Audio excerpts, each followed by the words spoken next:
राजा दशरथ संतानहीन हेबार दुखरे जणे उत्तराधिकारी पाई बहुत चिंतित थिले। आउ ठीक एही समय तांकर ज्ञानी मंत्री सुमंत्र तांकु एक कहानी सुनाइले, जहा केवल गोटिए कहानी नथिला बरं थिला राजांक सबुठु बड़ समस्यार समाधान।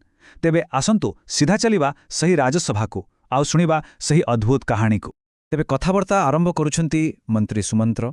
राजा दशरथंकु परामर्श देई से कहउछंती, जेमितिकी बालकांडर 10 सर्गर प्रथम श्लोकरे वर्णित अछि, सुमंत्रश्चोदितो राज्ञा प्रोवाचेदम वचस्तदा यथार्ष्य शृंगस्त्वानीत शृणु मे मंत्रीभिस्सह।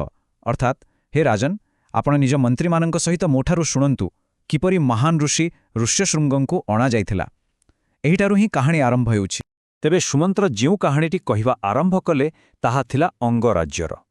सेठाकर राजा थिले रोमपाद, और तांको राज्य भयंकर मरड़ी पड़िथिला। लोकमाने त्राही त्राही डाकुथिले।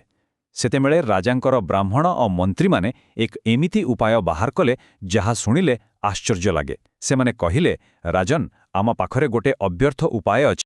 आउ सही उपायर केन्द्र थिले जणे व्यक्ति ऋष्यशृंग। किए थिले से? वाल्मीकि तांकु तृतीय श्लोकरे वर्णना करी कहुछंती, ऋष्यशृंग वनचरस्तपस्वाध्ययने रतः अनभिज्ञस्य नारीणाम विषयाणाम सुखस्य च। अर्थात, ऋष्यशृंग बनरे रहुथिले, केवल तपस्या आउ पाठपढ़ारे मग्न थिले।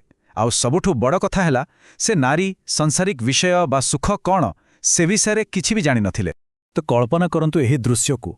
गोटिए पटे एमिति जणे निरीह ऋषि जे बाह्य जगत विषय संपूर्ण अज्ञ, आउ अन्यपटे तांकु राज्यकु आनिबा पई एक सुचिंतित चतुर सांसारिक योजना। मंत्री माने कहिले, ऋषि तो एमिति आसीबेनी, तांकु इंद्रिय सुखर लालसा देखाई ही एठाकु आनिबाकु पड़िबो, आउ सेथिपाई सुंदर गणिका मानंकु पठाइबाकु हेबो। आउ राजा रोमपाद भी एही असाधारण योजना शुणी तुरंत राजी होइगले। तांको पाखरे आउ बाट ही कौन थिला?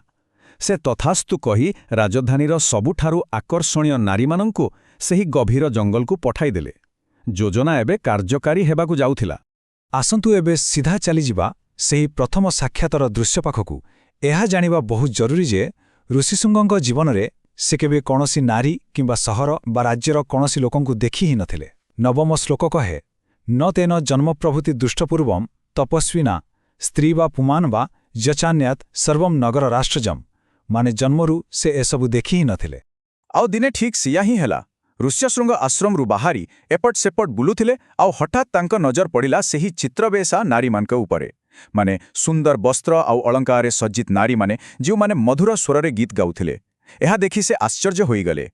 सही नारी माने तांकु देखि प्रश्न कले, आपण किए? एही भयंकर जंगल रे एका काहींके बोलुछंती? आउ एठु ही आरंभ हैला सेमानंकर खेल। एहा केवल गोटे साधारण प्रश्न नथिला, एहा थिला सही सुचिंतित योजनार प्रथम पाहाच। किंतु ऋष्यशृंग तो ए सबु चतुरतारु बहुत दूरे थिले। तांको उत्तर शुणंतु, केते सरल आउ निष्पाप। से कहिले, मो बापा हेउचंती विभांडक आउ मु तांको पुओ ऋष्यशृंग। आसंतु आम आश्रमकु, मु आपणकर अतिथि सत्कार करिबि। तांकर एही सरलता ही तांकर पवित्रतार प्रमाण थिला। तेबे सही नाड़ी माने बुझीगले जे केवल कथारे काम हेबनी, तांकु एक एमिति दुनिया देखाइबाकु पड़िबो जहा से केबे कल्पना भी करि नथिबे। एबे सेमानक रणनीति आउ पादे आगुकु गला। आउ सेमाने आरंभ कले स्वादरु। तांकु सुंदर सुंदर मिठा मोदक आउ अनेक स्वादिष्ट खाद्य देले। ऋषिपुत्रंक पई तो एहा एक अद्भुत अनुभूति थिला। से तो जंगलर फलमूले छड़ा आउ किछि खाई ही नथिले। तणे से भाबिले, एगुड़िक भी बोधे कौनसी अलगा प्रकारर बणर फल।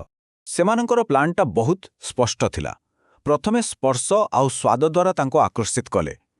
तापरे जेतेबेले तांको पिता विभांडकंकर फेरिबार भय हेला, सेमाने बहुत चालाकीरे गोटे बाहाना करिदेले। कहिले, आमर एक व्रत अछि, तेणु आमकु एबे जीवाकु हेबो। आउ तुरंत सेठारु चालीगले। आउ सेमाने चालीगला परे जहा हेला, ताकु महर्षि वाल्मीकि गोटे बहुत सुंदर शब्दरे वर्णना करिछंती, अस्वस्थ हृदय। एहार अर्थ कौन? एहा कौनसी शारीरिक असुस्थता नुहे, बरं मन भितरे एक अजणा व्याकुलता, एक नुआ इच्छा जोगु हृदय अस्थिर होइजिबा। तांको मन विचलित होइगला। तेबे योजना काम देला। सेही अजणा व्याकुलता ऋष्यशृंगंकु परदिन पुणी सेही जागाकु टाणी नेला। से जाणीशुणी सेही स्थानकु गले जोंठी से सेही नारीमानंकु भेटिथिले, एही आशारे जे सेमाने पुणी थरे मिलिबे। आउ एथर कामटा आहुरी सहज होइगला, कारण मनरे इच्छार बीज तो पड़ी सारिथिला। ଯେତେବେଳେ ସେମାନେ ତାଙ୍କୁ ତାଙ୍କ ସୁନ୍ଦର ଆଶ୍ରମକୁ ଯିବାପାଇଁ ଡାକିଲେ ସେ ବିନା କୌଣସି ଦ୍ୱିଧାରେ ଚାଲିବାକୁ ବାହାରି ପଡ଼ିଲେ। ଆଉ ଏବେ ଆସୁଛି କାହାଣୀର ସବୁଠୁ ରୋମାଞ୍ଚକର ମୁହୂର୍ତ୍ତ। ଋଷ୍ୟଶୃଙ୍ଗ ସେମାନଙ୍କ ସହିତ ଅଙ୍ଗରାଜ୍ୟରେ ପ୍ରବେଶ କରୁଛନ୍ତି। ଆଉ ଯେମିତି ହିଁ ସେହି ମହାନ ଋଷିଙ୍କ ପାଦ ଅଙ୍ଗରାଜ୍ୟରେ ପଡ଼ିଲା, ସତ ଯେମିତି ଆକାଶ ଏହି ମୁହୂର୍ତ୍ତକୁ ଅପେକ୍ଷା କରିଥିଲା। ବବର୍ଷ ସହସା ଦେବ, ହଠାତ୍ ପ୍ରବଳ ବର୍ଷା ହେଲା, ଆଉ ବର୍ଷ ବର୍ଷର ମରୁଡ଼ି ଗୋଟିଏ ମୁହୂର୍ତ୍ତରେ ଶେଷ ହୋଇଗଲା। ଚାରିଆଡ଼େ ଆନନ୍ଦର ଲହରୀ ଖେଳିଗଲା। ଏହା ଦେଖି ରାଜା ରୋମପାଦଙ୍କ ଖୁସି କହିଲେ ନ ସରେ। ସେ ଦୌଡ଼ି ଆସିଲେ, କେବଳ ସ୍ୱାଗତ କରିବାକୁ ନୁହେଁ ବରଂ ନିଜର କୃତଜ୍ଞତା ଜଣାଇବାକୁ। ସେ ଋଷିଙ୍କ ପାଦରେ ମୁଣ୍ଡ ଲଗାଇ ପ୍ରଣାମ କଲେ, ଆଉ ଋଷି ଯେମିତି ସବୁଦିନ ପାଇଁ ତାଙ୍କ ରାଜ୍ୟରେ ରହିଯାଆନ୍ତୁ ସେଥିପାଇଁ ନିଜ କନ୍ୟା ଶାନ୍ତାଙ୍କର ବିବାହ ତାଙ୍କ ସହିତ କରାଇଦେଲେ। ହଉ, ତେବେ ଏହି କାହାଣୀ ତ ଶେଷ ହେଲା, କିନ୍ତୁ ମନେ ପକାନ୍ତୁ ସୁମନ୍ତ୍ର ଏହି କାହାଣୀ କାହାକୁ ଆଉ କାହିଁକି ଶୁଣାଉଥିଲେ? ସେ ରାଜା ଦଶରଥଙ୍କୁ ଶୁଣାଉଥିଲେ। ତେବେ ଏହାର ପ୍ରକୃତ କାରଣ କ'ଣ ଥିଲା?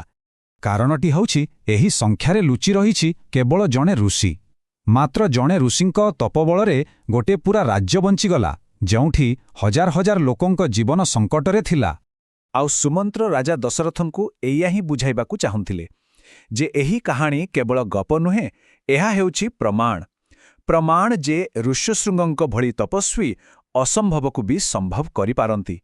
ଆଉ ଦଶରଥଙ୍କ ସମସ୍ୟା ତ ସେଇଆ ଥିଲା, ଗୋଟେ ଅସମ୍ଭବ ଲାଗୁଥିବା କାମ, ପୁତ୍ର ପ୍ରାପ୍ତି ପାଇଁ ଯଜ୍ଞ କରିବା।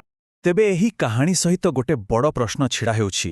ଯେଉଁ ଋଷିଙ୍କ ଶକ୍ତିରେ ଅଙ୍ଗ ଦେଶରେ ବର୍ଷା ହେଲା, ସେହି ଋଷି ଏବେ ଅଯୋଧ୍ୟା ଆସିବେ।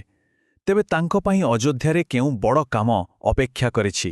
ଏହାର ଉତ୍ତର ହିଁ ରାମାୟଣର କାହାଣୀକୁ ଆଗକୁ ନେବ।